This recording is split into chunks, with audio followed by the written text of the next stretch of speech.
Alrighty, so this is my Comp 274 cammed 5.7 liter Hemi Challenger TA. It's a 2017, so it came with the TA package. It came stock with the Mopar cold air intake and the active exhaust. I did the cam, lifters, the valve springs, shims, retainers, all new gaskets and everything like that.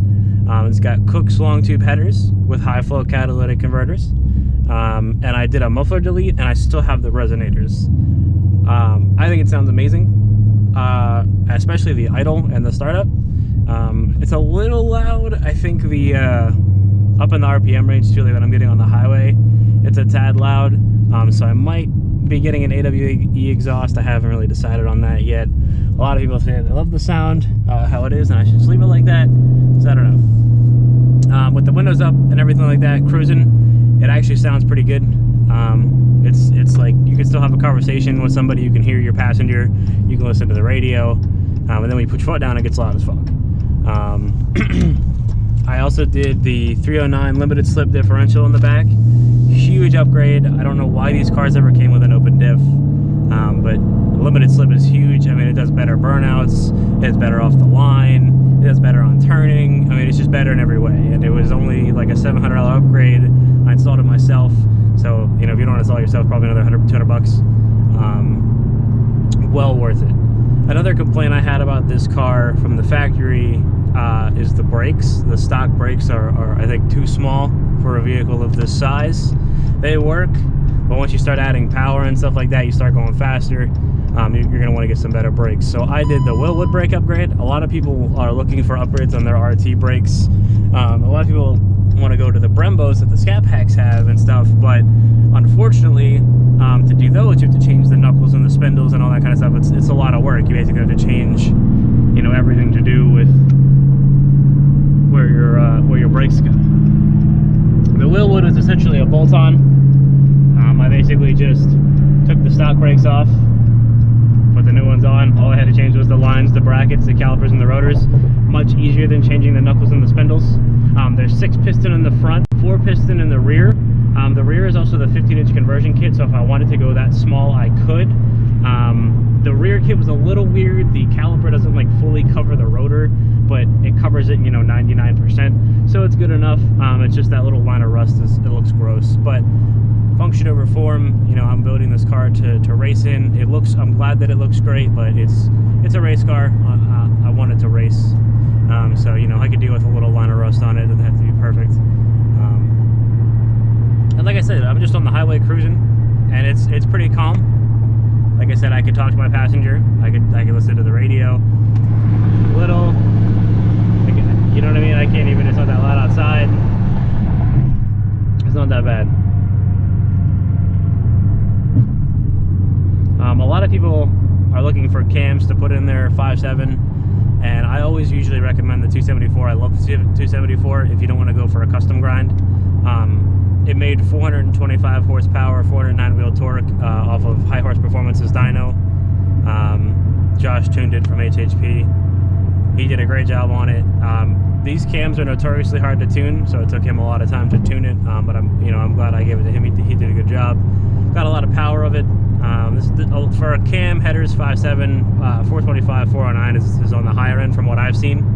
I know Modern Red Hemi made really good power out of his 270 cam and headers and stuff like that. And again, dyno numbers are just dyno numbers. It really matters what it does on the track. The first time I took this to the track, I had it on the stock torque converter, which is really not good for the Comp 274 cam. A lot of its power is in the really high RPM range, so my 60 foot was terrible, even though my mile per hour is pretty good.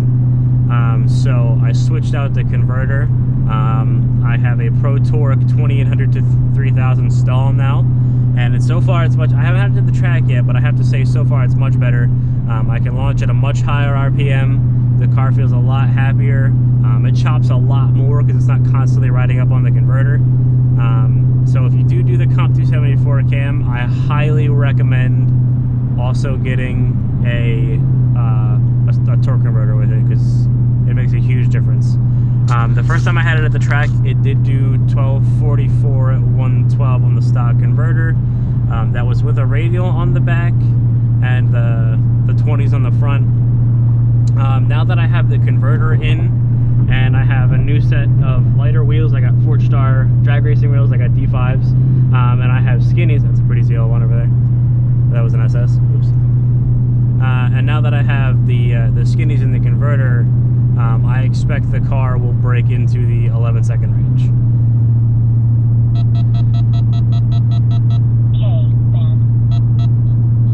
Look, buddy. I know Modern Red Hemi has broken into the 11s on his Comp 270 cam, so I firmly believe this car can make it in the 11s as well. I do also have a Pro Charger coming for it. I want to get the Pro Charger on, and I'm hoping to break into the 10s with that Pro Charger as well. For the Pro Charger, I have the 6.1 SRT manifold.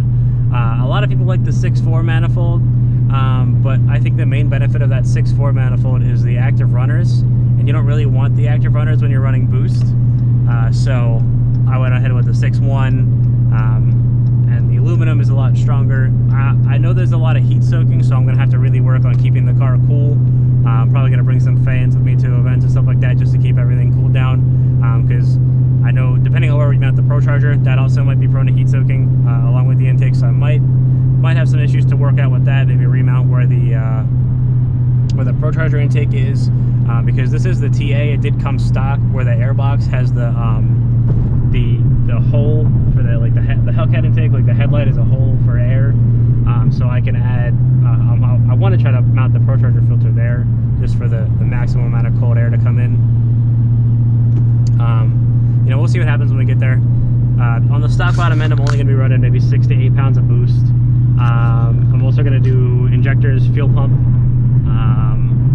Probably just going to run 93 for the street, and then maybe empty the tank out and throw like 110 in there when I go to the track. I haven't really decided on that yet, but on 93 I'm hoping to make around 600 to the tire, and I'm hoping to break into the high 10s.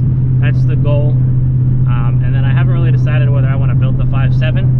I might forge the internals on the 5.7, make it a 392, or I've also decided getting a 6.4 block and making a 426, simply because I want this to be, this is my drag car, so I want it to be fast.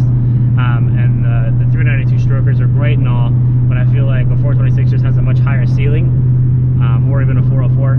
So I might go for that higher ceiling and power as opposed to just doing a 392 stroker. But it pulls really well, like I said. I mean,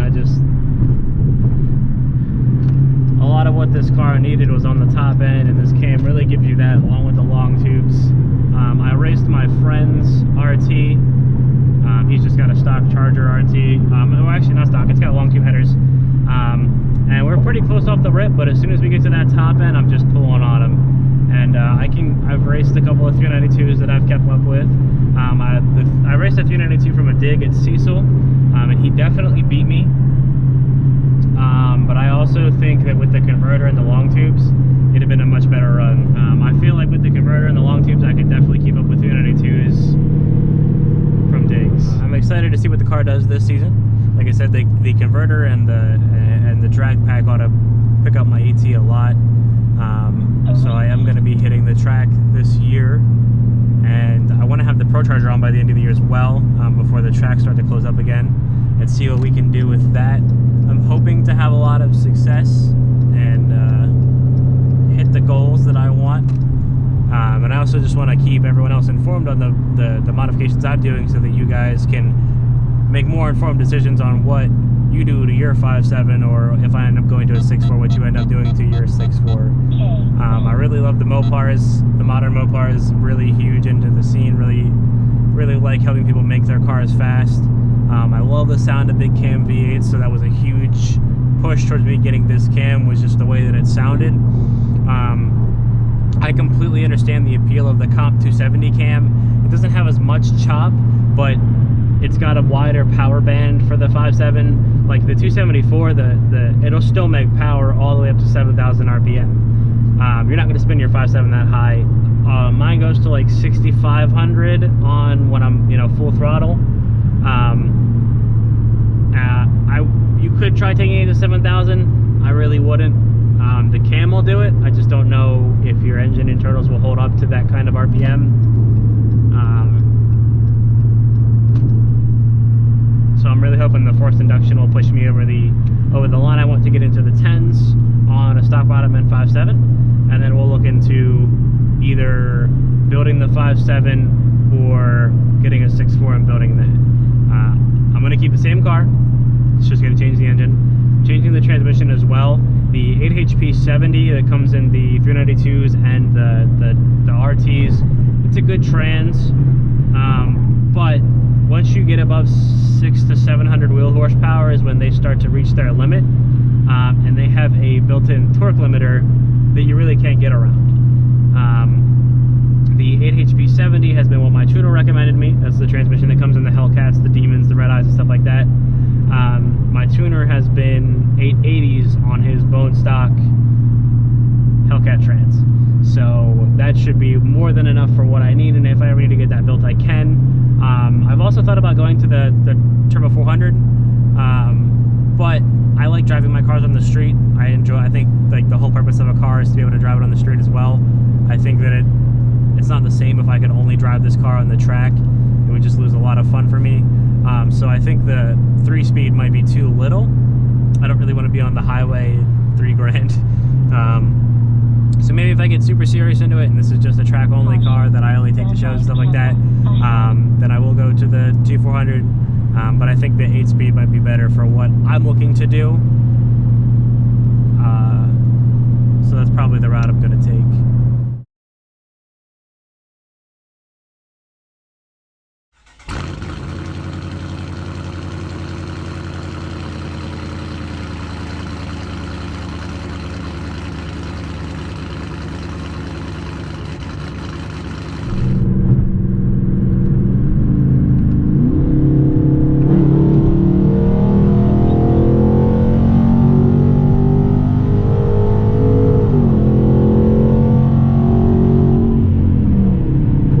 Listen to this car chop at idle. It actually, the cam is pretty hefty. It'll rock the car while it idles. It's kind of fun.